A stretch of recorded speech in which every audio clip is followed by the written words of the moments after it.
Go.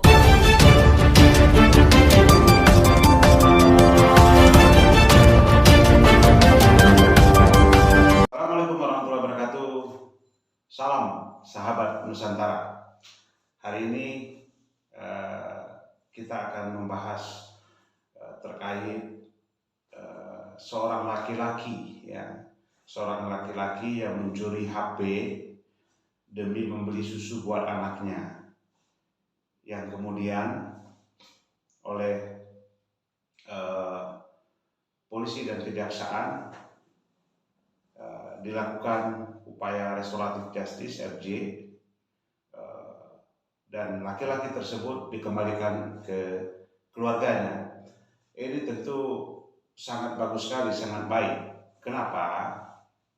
Karena janganlah ada persoalan-persoalan yang kecil, persoalan-persoalan sedikit yang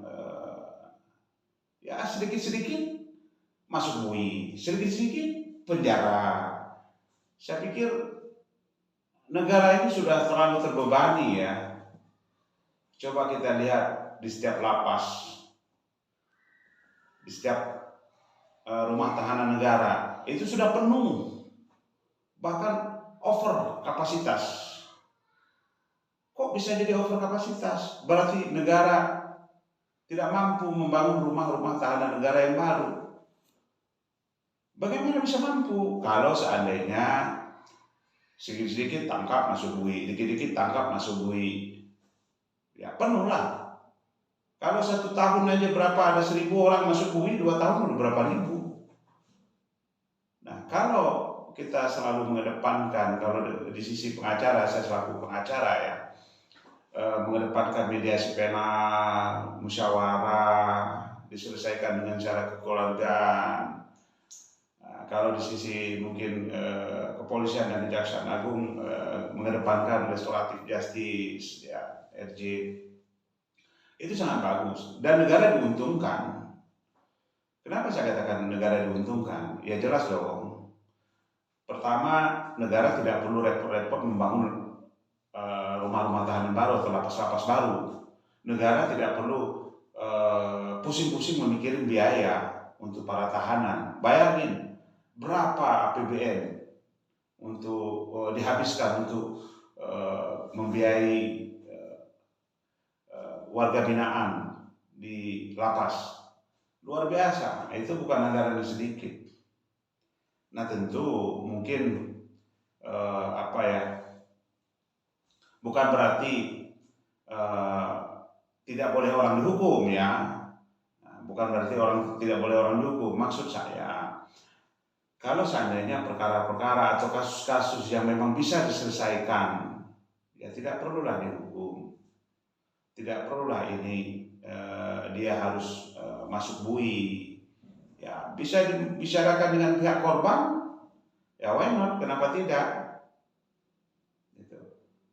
Kan tujuan hukum itu untuk menghadirkan rasa keadilan dari para pihak. Nah kalau para pihak sudah merasa misalnya adil dan mereka sudah sepakat berdamai, ya tidak perlu lagi misalnya apakah dari institusi-institusi yang terkait mendorong orang tersebut masuk penjara, tidak perlu lagi. Toh di antara kedua belah pihak ini sudah hadir rasa keadilan di tengah-tengah mereka sepakat, mereka setuju dan berdamai. Saya pikir cukup clear ya, saya pikir selesai perkara tersebut. Nah jadi apa yang dilakukan oleh kepolisian, kejaksaan Republik Indonesia yang baru-baru ini yang membuat saya pribadi terharu ya, bagaimana seorang laki-laki demi membeli susu anaknya dia terpaksa mencuri HP orang lain.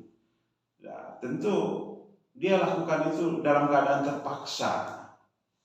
Atau saya bisa mengatakan beginilah, ayo kita membuka ruang hati, lubuk hati.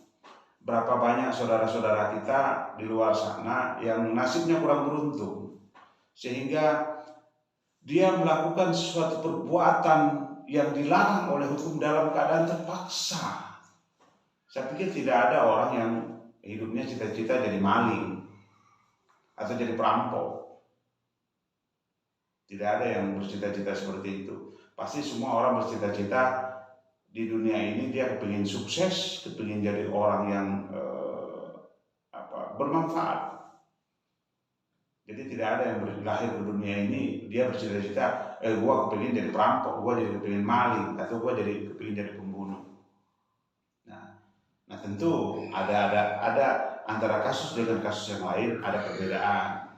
Misalnya seperti kasus yang juga ramai di Lombok, kalau saya nggak salah itu cinta segitiga ya, cinta segitiga. Nah itu tentu hal yang berbeda. Nah, karena kenapa saya katakan berbeda? Dia melakukan itu bukan dalam keadaan terpaksa. Itu menurut saya, kalau saya baca berita-berita, saya lihat informasi-informasi, dia melakukan perbuatan itu sangat terencana dan dalam keadaan sadar. Nah, hal yang seperti itu ya itu harus dihukum seberat-beratnya agar rasa keadilan itu hadir kepada pihak keluarga korban. Nah, kalau seperti kasus yang maling HP tadi, tentu saya mengatakan luar biasa kepolisian dan kejaksaan bisa mengupayakan restoratif justice sehingga laki-laki tersebut dikembalikan ke keluarganya. Apalagi sekarang ini, bayangin mau menghadapi Lebaran, dia kembali ke keluarganya, bercengkrama dengan anak istrinya, dan yang punya HP tadi dia sudah memaafkan. Luar biasa. Saya terharu melihat hal tersebut. Saya berharap Kepolisian Republik Indonesia, Kejaksaan Republik Indonesia terus mengedepankan dan mengedepankan restoratif justice dalam kasus-kasus tertentu agar negara juga tidak terbebani, agar penjara juga tidak over kapasitas. Nah, dari sisi lawyer, ayo rekan-rekan pengacara, rekan-rekan advokat, kalau memang dalam kasus-kasus tertentu bisa diupayakan dengan melakukan mediasi penal, tidak mesti harus kita menempuh jalur hukum yang lain. Ya, jadi tentu itu hal yang sangat luar biasa yang dilakukan oleh kejaksaan. Ini mungkin menjadi contoh yang baik ke depannya. Tapi bukan berarti masyarakat akan bebas. Masyarakat yang melakukan perbuatan melawan hukum, yang perbuatan yang dilarang oleh hukum, itu bisa bebas dengan dilakukan RJ. Nah, saya contohkan tadi kasus seperti di Lombok yang cinta segitiga itu. Nah, itu tidak perlu dilakukan RJ karena memang dia lakukan dalam keadaan sadar dan terencana menurut saya. Kalau saya baca berita-berita yang di media ya. Jadi itu harus dihukum sesuai dengan aturan hukum yang berlaku. Nah, mungkin